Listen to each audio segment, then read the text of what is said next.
Live from Orlando, Florida, you're listening to the Orlando Magic HQ podcast, the voice of Magic fans. Join us every week for a unique fan perspective on all of the latest Magic news and updates. The show starts now. What's up, Magic fans? Welcome back to another episode of the Orlando Magic HQ podcast, brought to you by Belly Up Sports Podcast Network. We're your host, Al, myself, Anthony. Today is Friday, June 2nd, and we are one day post the first game of the NBA Finals. We are exactly 20 days away from the NBA draft. We're one day in of hurricane season. We already got a tropical depression 2 out there. Getting closer and closer to the state of Florida. So already in the deep end of really bad storm season for us here in Florida. And man, there's a lot to and not to be excited for coming up very, very shortly. And in today's episode, we are going to talk about some, I guess, unique news that they talk about. Paolo Banchero, who will serve as a media correspondent. We're going to share our thoughts on that. They did release some of the preseason schedule, and then we're going to talk a little bit more about the NBA draft, man. It's right around the corner. But before we get into that, Al, how we feeling? How we doing? Denver Nuggets, Miami Heat. I just read recently, literally just now, I got a notification from it, that Drake is betting $1 million on Denver to win it all, and then another $250,000 for the Nuggets to do it in 5 games. Is that a good bet or a bad bet? I mean, the first part is really good. The $1 million, I think I agree with that. I think Denver's going to pull it off and win it all. But in 5 games, man, that's just playing with money. That, I mean, dude's loaded. He's fine. He'll be fine no matter what. But that was my prediction. I predicted Denver in 5. I don't know if I would bet $250,000 on that though, or $100 for that matter. You got that kind of money. $250,000 is like, it's nothing. Here you go. That's true. That's the thing. I mean, I do like the bet because I do think Denver does it in 5 games. I just wouldn't have bet that much money, assuming that. But what about you? Would you have thrown that much money or any money at all? Listen, if I have Drake money, I wouldn't make that bet. That sounds like a safe bet. What's the worst that can happen? You just lose it, right? But then if the first one hits, you probably make it up. So what's a big deal? Yeah, man. The issue with Drake, man, is that he's known to be like, his bets are associated with the Drake curse. You know, it never works out in his favor. There's no way that he's won more than he lost. I need to Google that. See if that's a thing. Someone has to have some type of tracker on it. Start a website on that. Maybe. But I did see something else online recently. This was a conversation that I guess happened during one of the media broadcasts, and Damian Lillard shared a little light on it. And it was in regards to how Jeff Van Gundy would fix the NBA in regards to finding a way to make the NBA not last as long, not having the games last a long period of time. You know, on average, it's probably about 2.5 hours around there. They're trying to find ways to be able to cut that down. They've already made adjustments to some of the rules to make it a little easier, to slim down the time span of the games. But what Jeff Van Gundy is kind of suggesting, man, I'm not a fan of. I don't understand exactly how this will make any sense, but to kind of share light on exactly what he said, Jeff Van Gundy would eliminate free throws until the last 4 minutes. And if you get fouled on a shooting foul, you just get the points. You don't go to the line, and you don't go to the line for technical free throws. They're just points. Then he talks about how he would completely take away halftime and thinks halftime is a waste. And Damian Lillard responded saying, you know, I'm with him on the halftime. He doesn't mess with it at all. So halftime, in my opinion, it's hard to get away from halftime just because it's kind of cemented in the DNA of the basketball game. If you play organized basketball, there's a halftime. That's what it is. And halftime is really meant for 2 purposes. One is meant for the teams to kind of be able to recalibrate a little bit, to be able to change game plans, to have a little bit longer than just a standard timeout, and then allows the team to come back out, kind of warm up a little bit, and then you start the second half. The other part is for the people watching the damn game. Got to use the bathroom, want to go get food, want to kind of relax a little bit, go get a drink.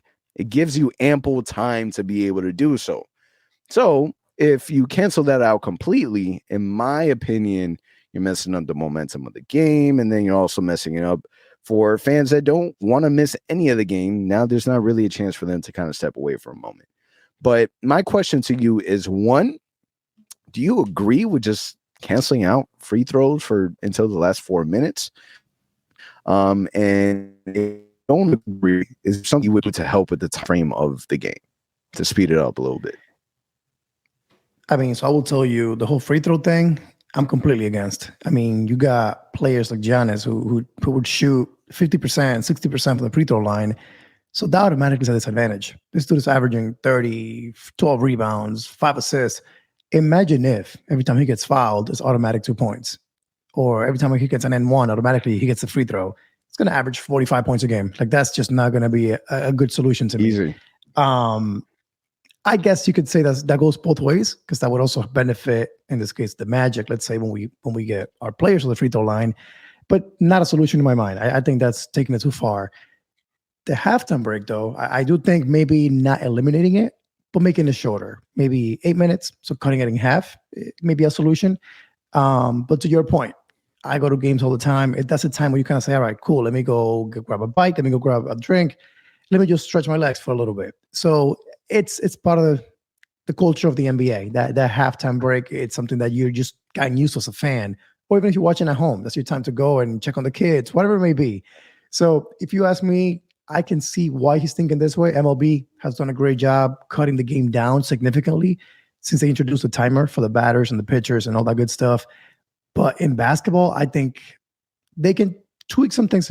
But the whole free throw thing, it's not going to be a solution, in my opinion. That's just not the way they should do it. Are there any ideas, though, on your side that may help? Is there anything else that you may do to change the game outside of what Jeff said?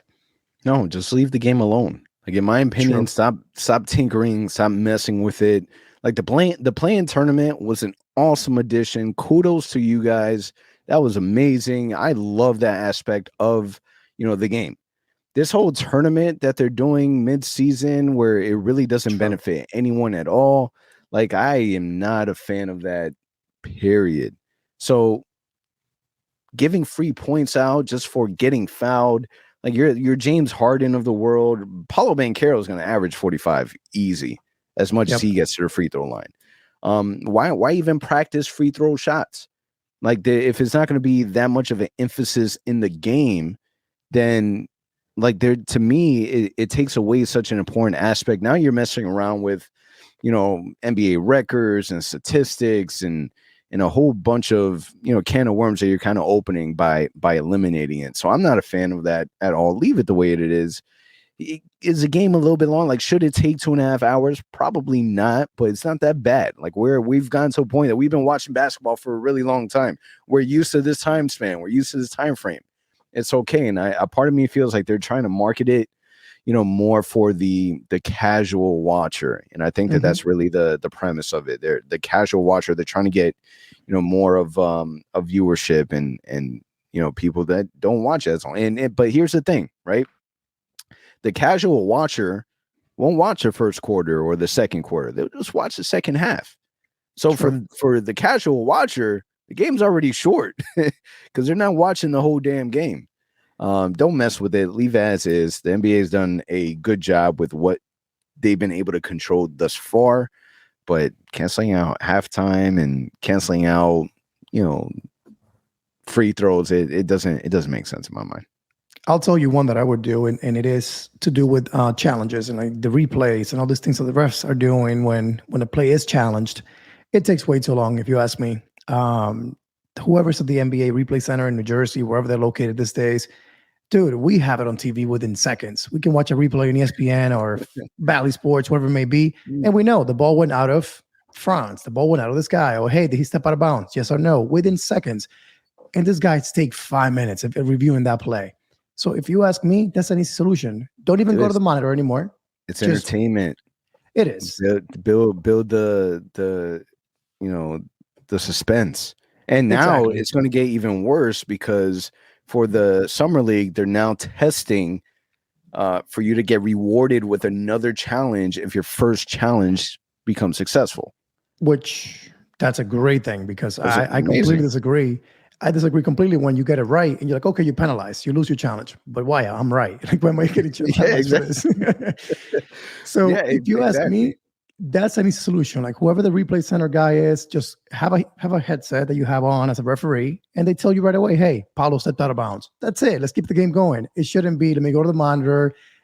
Like it takes way too long. So But I think that, and correct me if I'm wrong, the mhm, referees on hand, they're the only ones that are able to make the decisions at the game. They utilize, the center as more of a reference point for them to be able to make their decision. But I do feel like there should be a head of referee, whoever that overwatches a game, and their say is the final say. If they do have to kind of escalate it next, so that'd be a good option, in my opinion, yeah. to kind of help speed it along. That's not bad. It's not a bad idea, Al. You should send that up. Bubble it up. See, that would save you at least 10 minutes a game. So if you're talking about 2.5 hours, we're not down to 2 hours and 20 minutes.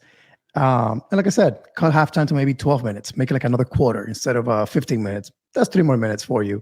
But don't mess around with the game. Don't mess around with the history behind it.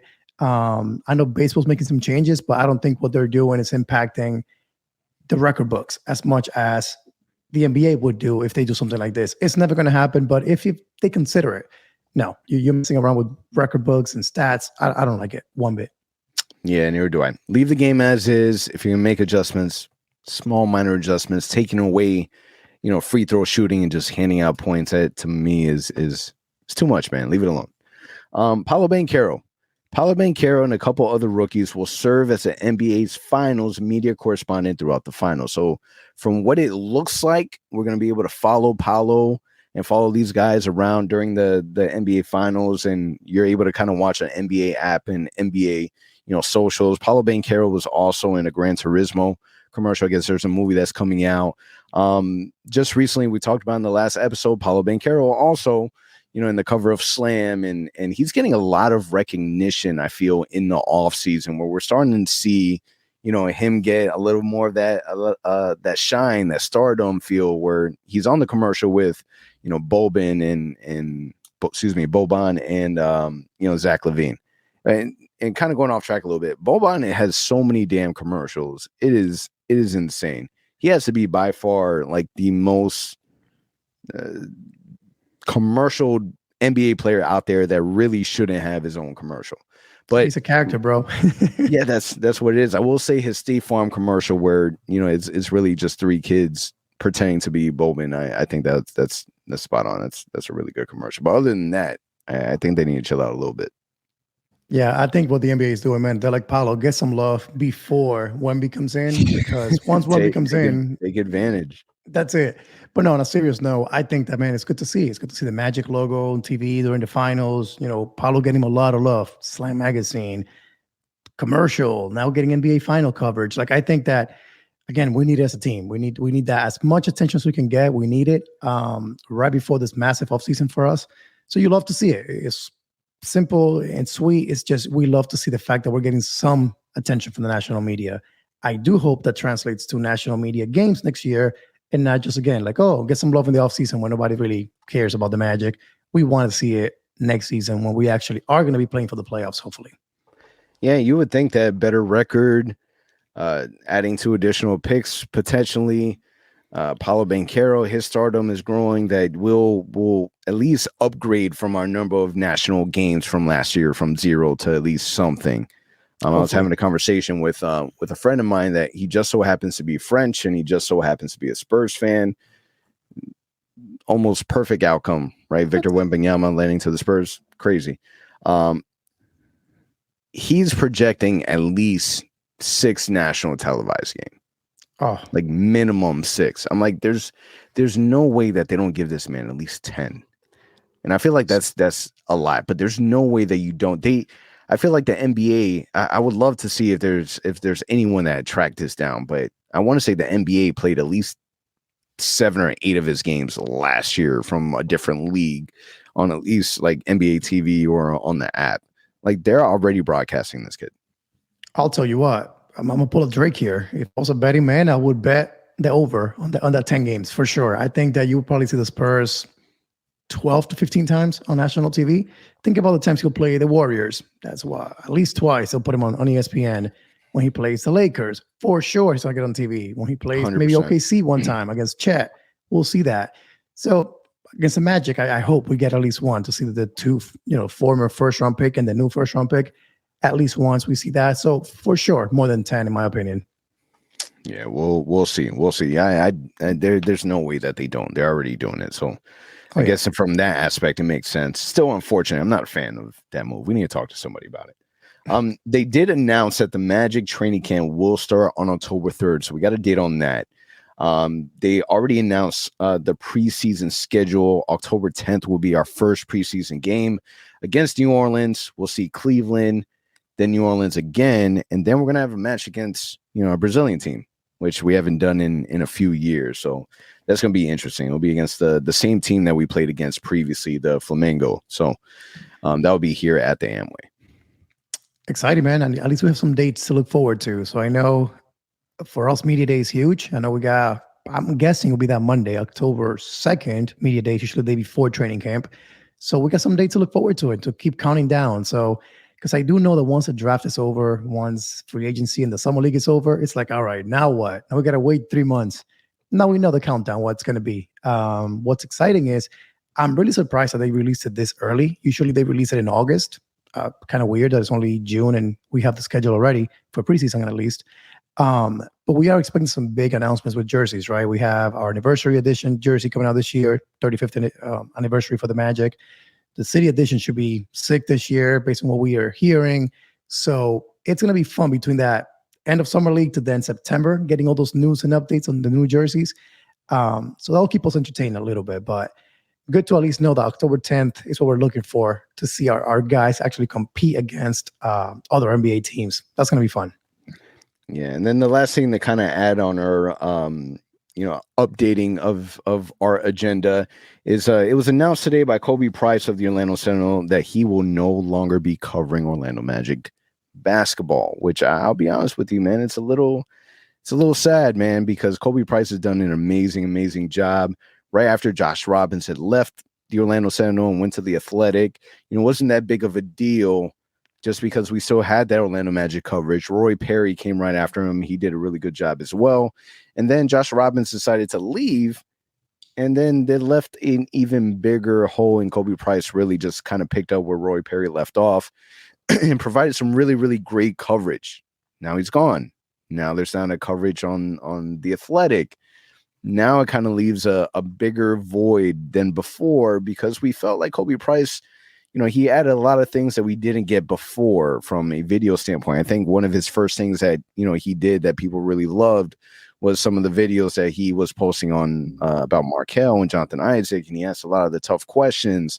So there's going to be a really big void in the Magic community in terms of coverage, from the level that he was able to bring. And as much as we look forward to his continued success, because normally when you leave the Orlando Sentinel, it's always for something that's a little bit better, a little bit bigger. So for whatever reason that he's leaving that we obviously don't know yet, man, I hope that, he continues to grow and kind of do his thing, because he's awesome. He was a big part of the community in the limited time span that, he was here. Yeah, man, super talented kid. I wish him nothing but the best. Again, thank you for joining the pod last year. When he first joined the Magic, he joined us and we got to know him a little better. Got to see him at Media Day a couple times. And of course, during game coverage as well. But great kid, did an amazing job. I called him a writer of the people. Like, he would literally ask us like, hey, what do you guys want me to ask or what to find out more about? He would go and ask those questions during post-game matches or pre-game game conferences. So again, a man of the people. Will miss him. I wonder what this means for the Orlando Sentinel now. Like, what are they going to do? Who they're going to hire?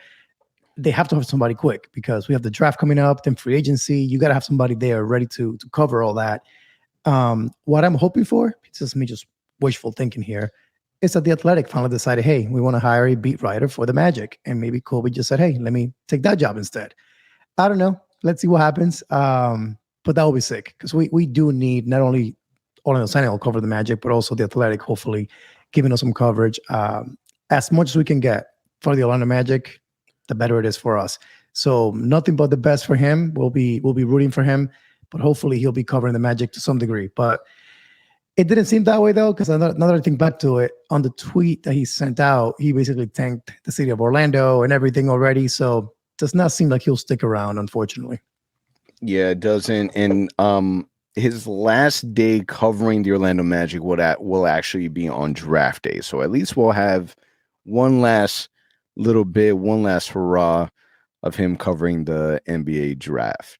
All right, so now let's get to the NBA draft. Now that we got the important stuff out of the way, we received some news from Jonathan Givney and Jeremy Wu, who said there's been some chatter that the Magic might not keep both of their picks.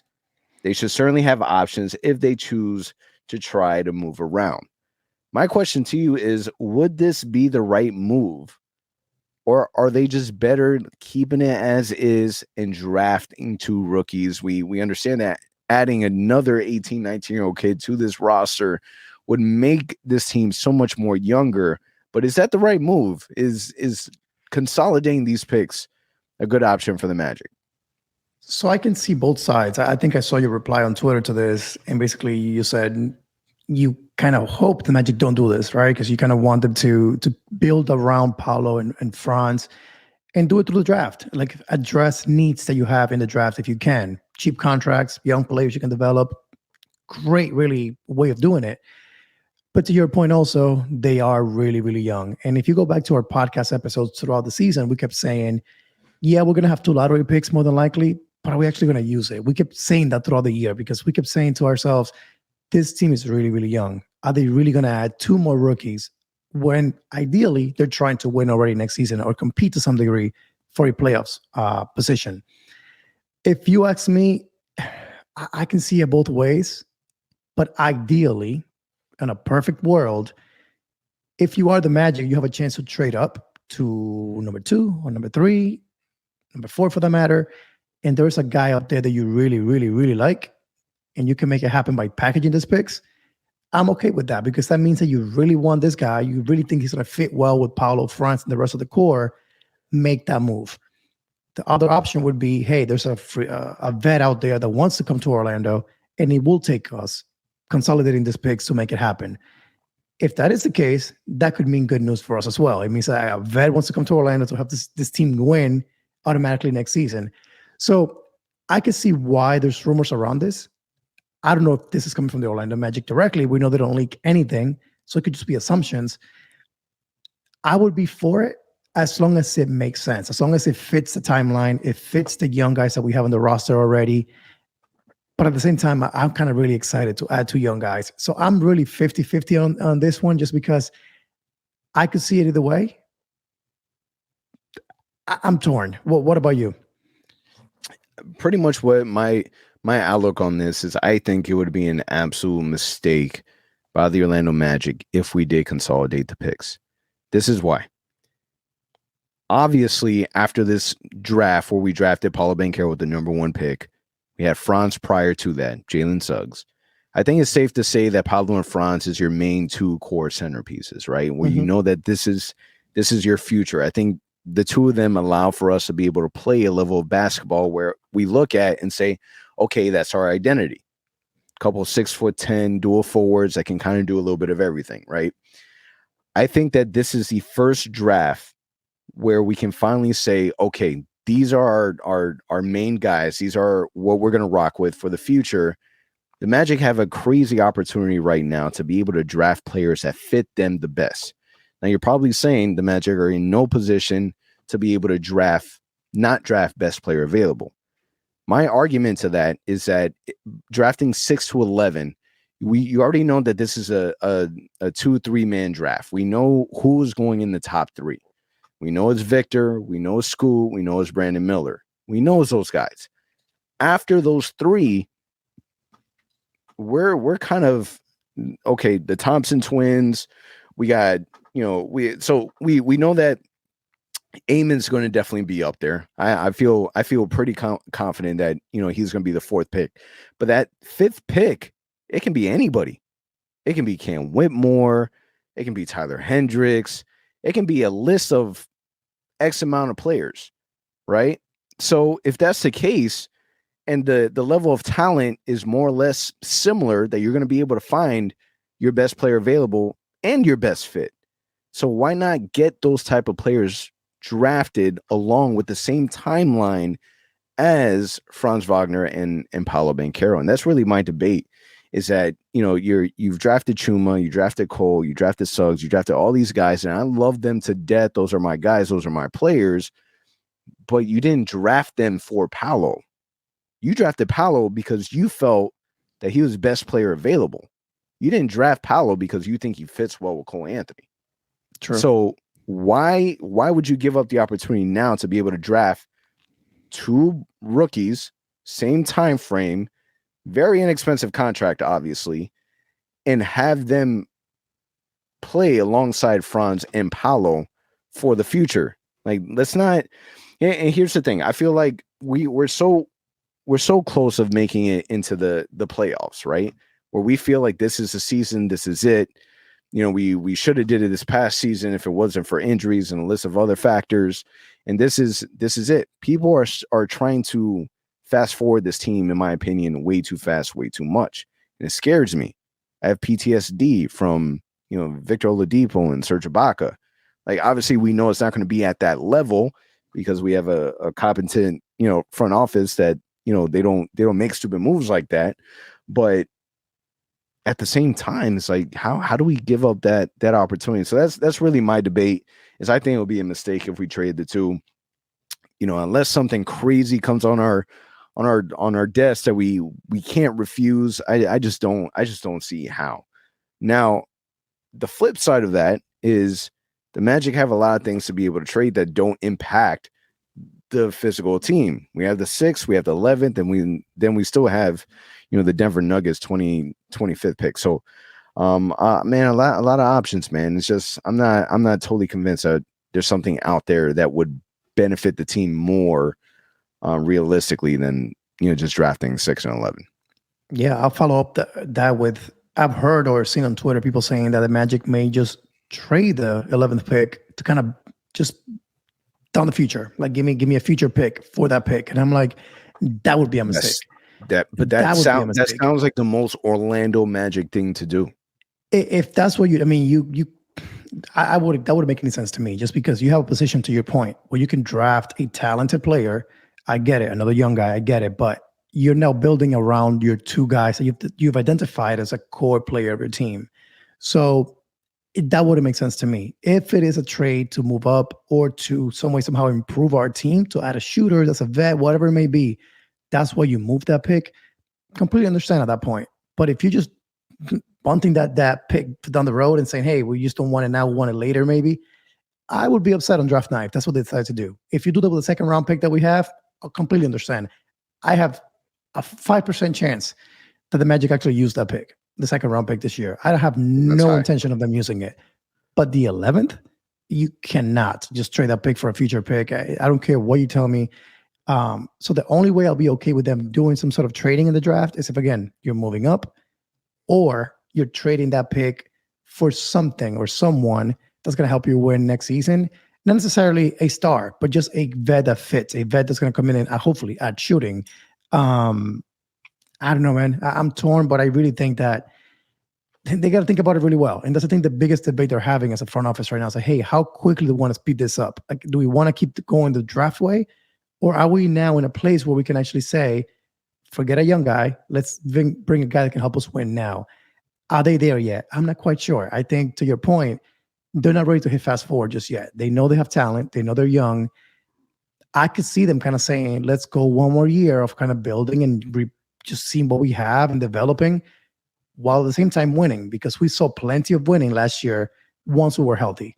So it's going to be fun. That's what makes it so interesting, because this offseason could go a million different ways, depending what the front office is thinking. Another year of watching and developing. You know, the people aren't going to like that, Al. Those are like death. That's similar to a death threat. I think that it wouldn't be developing, right? It would be more like, hey, who fits, who doesn't, and we'll move on from those guys eventually. But I'm just saying, like, not hitting fast forward. I know we all want the big trade to happen. We all want the big name to come in through the agency. Are they there yet? That's a question that I'm not quite sure. Are they there yet? If they are, I could definitely see them trading the pick or the picks for something better. But if they're not quite there yet, they're saying, hey, we want to continue to build this thing from the ground up. We may have to just see what Markel can do next year. Hopefully healthy all season. Hopefully J.I. healthy next.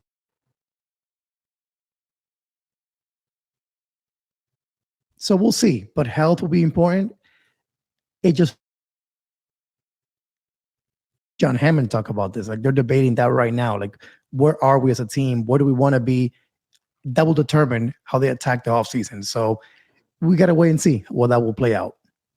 Yeah, and I think for me, like, all right, we didn't get a top 5 pick, we didn't get a top 3 pick, we didn't get the number 1 pick, but I feel like a haul of what we can get for the 6th and the 11th pick, to me, in my opinion, would feel just as equal in value as drafting some of these players at 3, 4, and 5.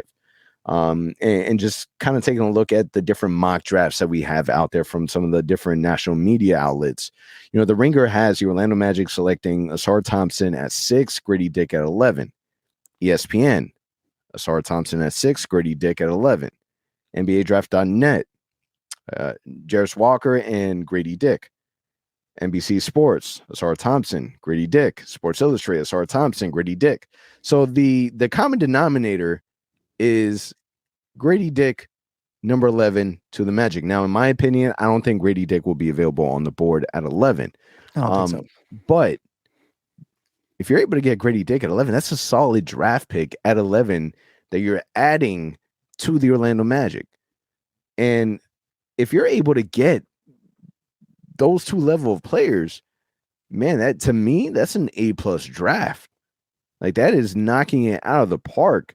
Like, that is addressing needs of shooting, you know, to the team. You have high upside from a two-way player in hopes of an Asar Thompson, who some people are saying that, you know, he's raising his level of competition, that he may surpass Amen. I think the Ringer even, you know, in some conversations that I've read and heard, that they're swapping the Thompson twins in terms of, you know, talent and you know, ceiling.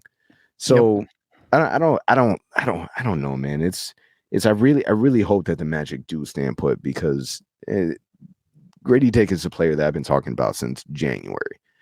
And I think that if you're able to add his level of shooting, his level of athleticism with the 11th pick, that's bonus. That's why you traded.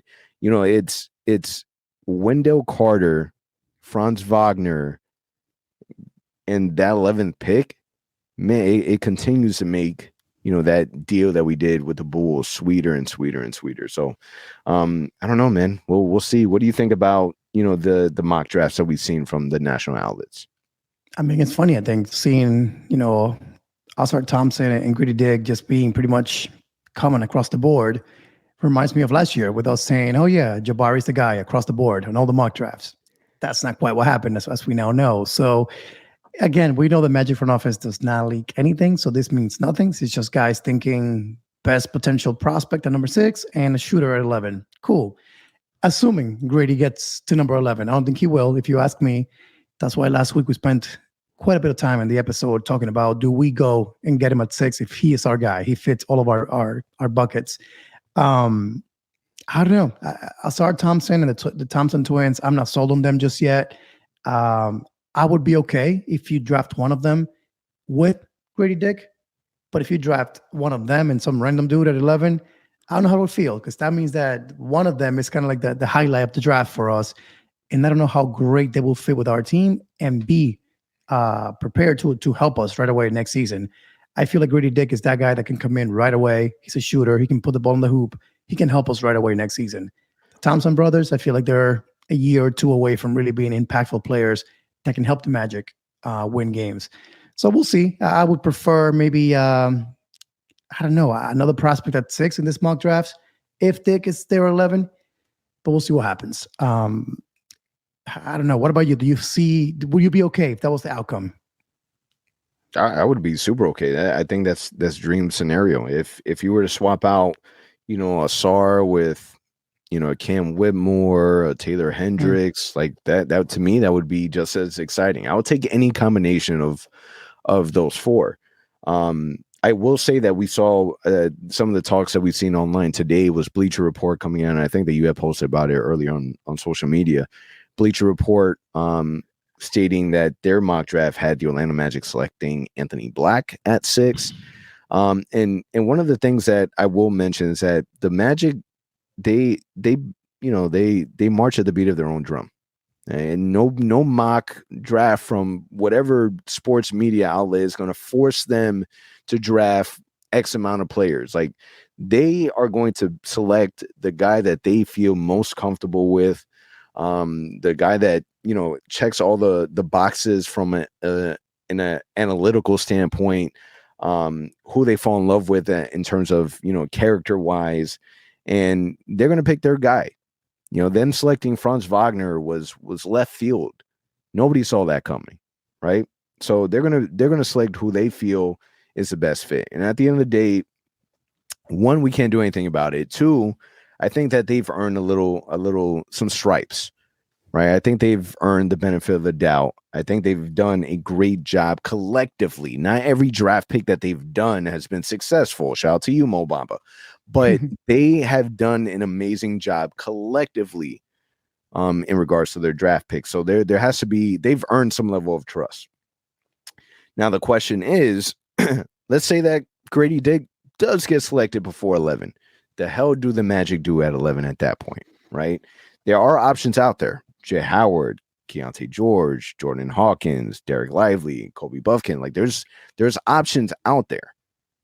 But who is it that you have your eye on? If Grady Dick is off the board, I think we've well established across the board from the fan base that Grady Dick is a player that people want.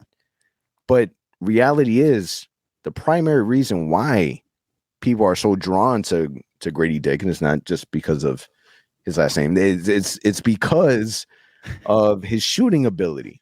It's the fact that he addresses a need. It's the fact that the Magic have been absolutely horrendous from the three-point line for years. And we have an opportunity to be able to address those things.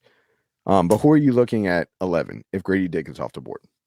So assuming that Grady's done and picked before the 11th, I would say, for me personally, Jordan Hawkins is a guy that I have my eyes set on. He's a guy that plays really, really well off the ball. Think of a younger version of now Rip Hamilton, if you guys remember watching him and how he played for the Pistons, but with a three-point shot.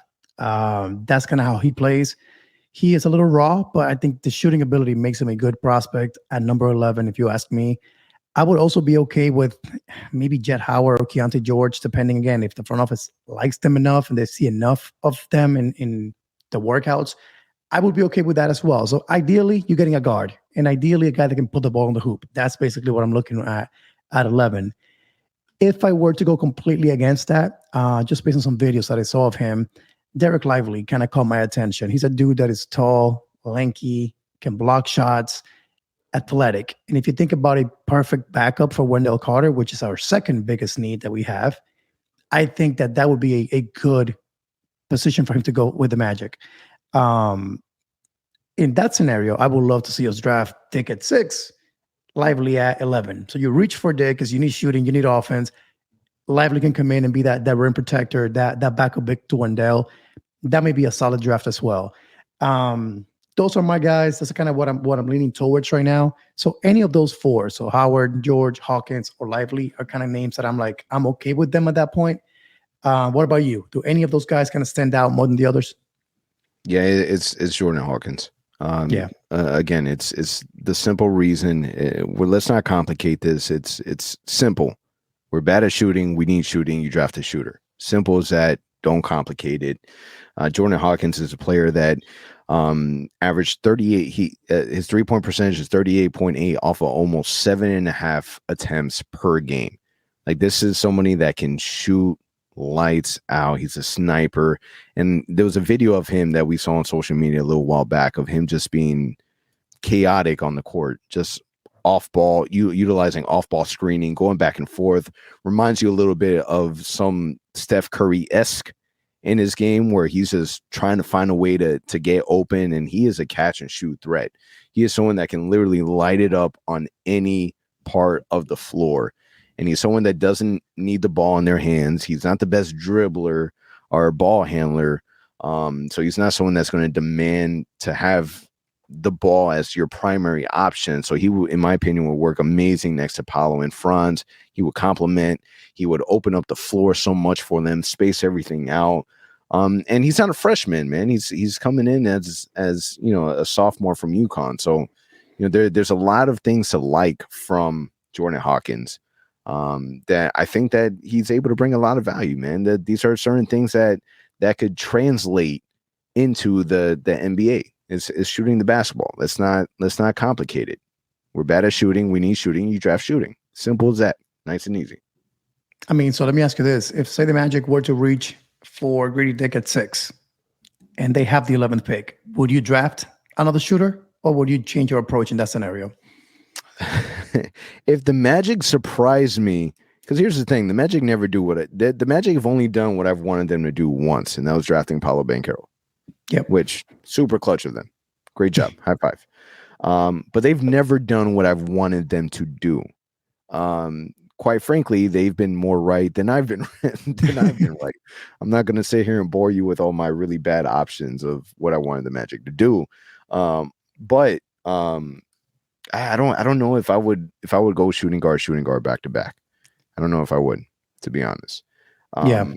But let's be honest. When we take a look at our roster, our lineup, the shooting guard position is the one that you kind of feel like you're not 100% there yet of who your main guy is, right? Gary Harris is still a question mark in some regards, in terms of long term. Jalen Suggs is someone that you feel can definitely fit into that position. But shooting is always been the question. Can he shoot it consistently? Can we rely on him? Defensively, we know that he's a stud, but the issue is the shooting. There's really, and we're hoping that Markelle Fultz, his, the stroke that he had at the end of last season can carry over. We hope that Paolo Banchero can, spend some time and improve in those regards. Franz Wagner, the same thing. We hope that Jalen, like in a perfect world, whoever we draft is coming off the bench in a perfect world, because that means our guys now have developed and they've gotten better and it's a better fit, right? But if not, that's the area that you're looking at saying, hey, we can kind of fit, whoever we draft in that position and develop that way. I'll tell you what, if the Magic do reach for Dick, a guy that I would keep my eye on is Jet Howard out of Michigan, of course, simply because the height, 6'8", can score well. Is that the only reason? Simply because of the height? And I think that if you play for Michigan, like there's just something about you that the Magic really like. Yeah, so he's a scorer, 6'8". I was looking at some player comps here, and some people have him as a potential Bradley Beal. I'm like, wait, what? How is he not top 10 in that scenario? But I guess he has some scoring abilities. He has some good potential to be a guy that can score at the NBA level. At 6'8", he's a guy that can play the 3. I think that that may be a good fit if the Magic were to reach again and get Dick at number 6. We'll have to wait and see. But other than that, man, it's going to be exciting no matter what happens. I think that's the best part of all this. We have no idea what's happening, just like last year in a way, because we kept hearing Jabari, but then we really didn't know. This year we got 2 picks, so we got to kind of just prepare for. And hey, there might be some trading as well during draft day. So it's going to be a fun day for all of us. I mean, we're just talking and speculating here, but we have no idea what's going to happen, and not even any targets that we do know for a fact the Magic like. We're just going to know that we have some needs that hopefully they'll address. Yeah, another person to look at is also Kobe Buffkin, who's also a Wolverine. This is somebody that would also fit in that mold of that shooting guard position. Shot 35.5 from the 3-point line off of 3.7 attempts. So not the same level of clip as Jordan Hawkins or Grady Dick, but he's still a player that is a pull-up threat. Even the Ringer has him listed as a player that's trending up in the mocks, and who has all-star potential. They list him as a player having shades of Tyrese Maxey and Emmanuel quickly fused together. So this is another player that I can see the Magic like their Michigan guys. I think this would be absolutely overkill. You might as well just change the team name to the Michigan Magic, but this is someone that you can definitely look at and say, okay, this might fit what the Magic are looking at. This is somebody that, I wouldn't be upset if the Magic went after. I would be surprised, but I wouldn't be upset at all. Yeah, my only thing with him is how tall is he? 6'2", 6'3"? He's 6'4". Oh wow, okay, so he's taller than I expected. So he'll be 6'4", more 6'8" wingspan, and he is another sophomore, so he's about to be 20. So he is another guy like Jalen Suggs type, shooting guard, but really more of a point guard body. Just kind of concerns me a bit with having Markelle, Cole Anthony, Jalen Suggs with the same kind of build that like really more of a point guard type of play style with this team that we have. But again, if the Magic front office were to say he is a good fit, we're going to make this work, I'm all for it. Yeah, that's the amazing thing about this draft. What's awesome, what I love the most about this draft is the fact that our biggest glare in need is, that shooting guard position. And there is a ton of shooting guards in this draft. It's guard heavy. So you get to decide. You find out what's best available for you, at the sixth position. Because outside of, you got Victor center, you got Brandon Miller, he's a big wing. You got Scoot Henderson, who's your point guard. You got the Thompson twins. You're right there at 6.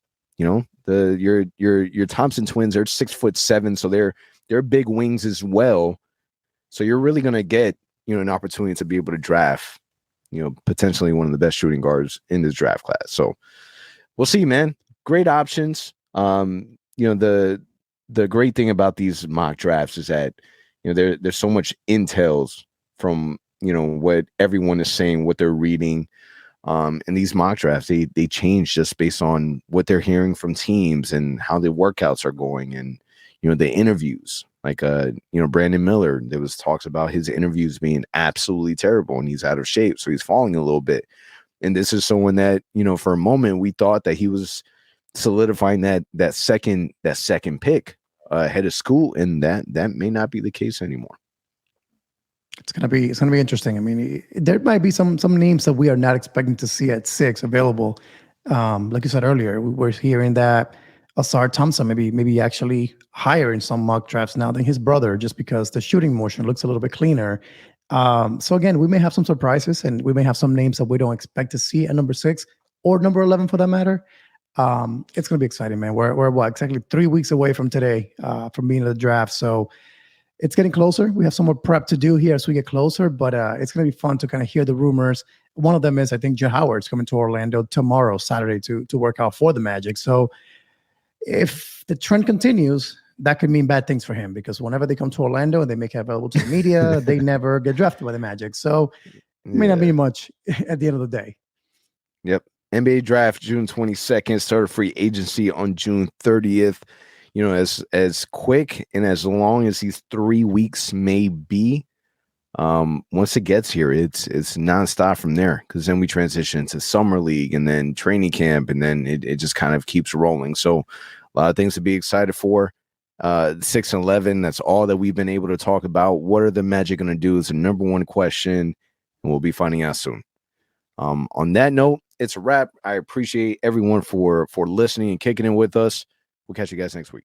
For all the latest Magic news and updates, visit OrlandoMagicHQ.com and follow us on Instagram at Orlando Magic HQ and on Twitter at OMagicHQ.